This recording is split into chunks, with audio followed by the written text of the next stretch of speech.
Hello everyone and welcome to weekend reviews. ഇന്ന് ഞാൻ review ചെയ്യാൻ പോകുന്നത് റാൽഫ് ഫിന്നസ് പ്രധാന വേഷത്തിൽ വരുന്ന ഡ്രാമ ത്രില്ലർ സിനിമയായ കോൺക്ലേവ് ആണ്.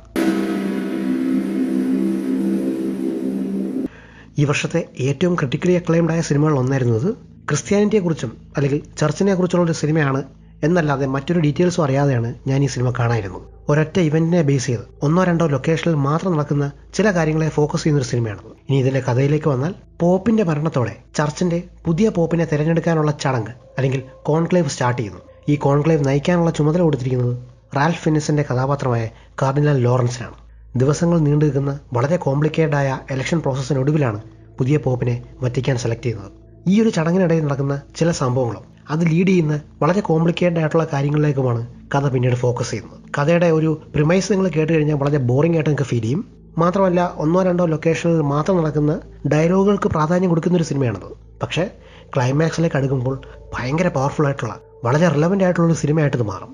നമ്മുടെ ഇപ്പോഴത്തെ സോഷ്യോ പൊളിറ്റിക്കൽ സിനാരിയോയിൽ വളരെ ഇമ്പോർട്ടൻ്റ് ആയിട്ടുള്ള രണ്ട് സബ്ജക്റ്റുകളെ വളരെ മെച്യൂറായിട്ട് ഇവിടെ അപ്രോച്ച് ചെയ്യുന്നുണ്ട്. റിലവൻ്റ് എന്ന് പറയുമ്പോൾ വാർ, ജെൻഡർ പൊളിറ്റിക്സ് എന്നീ രണ്ട് വിഷയങ്ങളോട് റിലീജിയൻ്റെ അപ്രോച്ച് എന്താണ്, അല്ലെങ്കിൽ ഇത്തരം വിഷയങ്ങളെക്കുറിച്ച് ചർച്ചിനെ നയിക്കുന്ന ആൾക്കാരുടെ അപ്രോച്ച് എന്താണ്, എങ്ങനെയൊക്കെയാണ് എന്ന് പറയുക. അതുകൊണ്ട് തന്നെ ഈ സിനിമ അവസാനിച്ചാലും നമ്മളെ ചിന്തിപ്പിക്കുന്ന ചില കാര്യങ്ങൾ ഇത് മുമ്പോട്ട് വെക്കുന്നുണ്ട്.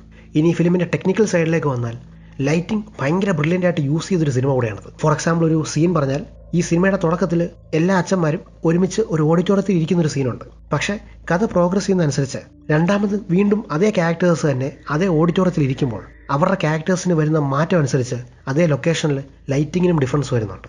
അതുപോലെ തന്നെ വളരെ സബ്റ്റിലായിട്ടുള്ള കുറേ സീക്വൻസുകളും ഷോട്ടുകളും ഇതിനകത്തുണ്ട്. ഇതിൻ്റെ മ്യൂസിക്കും സൗണ്ട് ഡിസൈനിങ്ങും എടുത്തു പറയേണ്ട പോയിന്റ്സ് ആണ്. ചിലപ്പോൾ നമുക്ക് ഡ്രൈ ആയിട്ട് ഫീൽ ചെയ്യുന്ന പല കാര്യങ്ങളും ആ മ്യൂസിക്കിൻ്റെ ആ ഒരു ഇൻറ്റൻസിറ്റി കൊണ്ട് നമ്മളെ പിടിച്ചിരുത്തുന്നുണ്ട്. റാൽഫ് ഫിന്നസ് കിഡിലൻ ഈ വർഷത്തെ ബെസ്റ്റ് പെർഫോമൻസുകൾ ഒന്ന് തന്നെയാണത്. തൻ്റെ ഫെയ്ത്തിനെ ക്വസ്റ്റ്യൻ ചെയ്യുന്ന, ചർച്ചിലുള്ളവരുടെ ഇൻറ്റൻഷൻസിനെ ക്വസ്റ്റ്യൻ ചെയ്യുന്ന ഒരാളുടെ ആ ഒരു ഭാരം ആ പെർഫോമൻസിൽ കൊണ്ടുവരാൻ പുള്ളിക്ക് കഴിയുന്നുണ്ട്. അതുപോലെ എടുത്ത് പറയേണ്ടതാണ് സപ്പോർട്ടിംഗ് റോളിൽ വരുന്ന കാർലോസ് ഡയസ്, ഇസബെല്ല റൊസ്ലിനി എന്ന രണ്ട് സപ്പോർട്ടിംഗ് ആക്ടേഴ്സിൻ്റെ പെർഫോമൻസും. സോ ഓവറോൾ പറഞ്ഞാൽ ഒരു മികച്ച ഡ്രാമ ത്രില്ലർ സിനിമ തന്നെയാണ് കോൺക്ലേവ്. ആൻസേഴ്സിനേക്കാൾ കൂടുതൽ ക്വസ്റ്റ്യൻസ് നമുക്ക് തരുന്ന റിലീജിയൻ, ഫെയ്ത്ത്, മൊറാലിറ്റി എന്നീ ടോപ്പിക്കുകളെ ബോൾഡായി അപ്രോച്ച് ചെയ്യുന്നൊരു സിനിമയാണ്. സ്ലോ നറേഷൻ നിങ്ങൾക്കൊരു ഇഷ്യൂ അല്ലെങ്കിൽ ഡെഫിനറ്റ്ലി ഒരു തവണ കാണേണ്ട സിനിമ തന്നെയാണ്. സോ ഇതാണ് എൻ്റെ റിവ്യൂ ഓഫ് കോൺക്ലേവ്. എൻ്റെ ഈ റിവ്യൂ ഇഷ്ടപ്പെട്ടെങ്കിൽ ദയവായി like and subscribe to weekend reviews. അടുത്ത തവണ പുതിയൊരു വീഡിയോ ആയിട്ട് വരാം. Thanks for watching.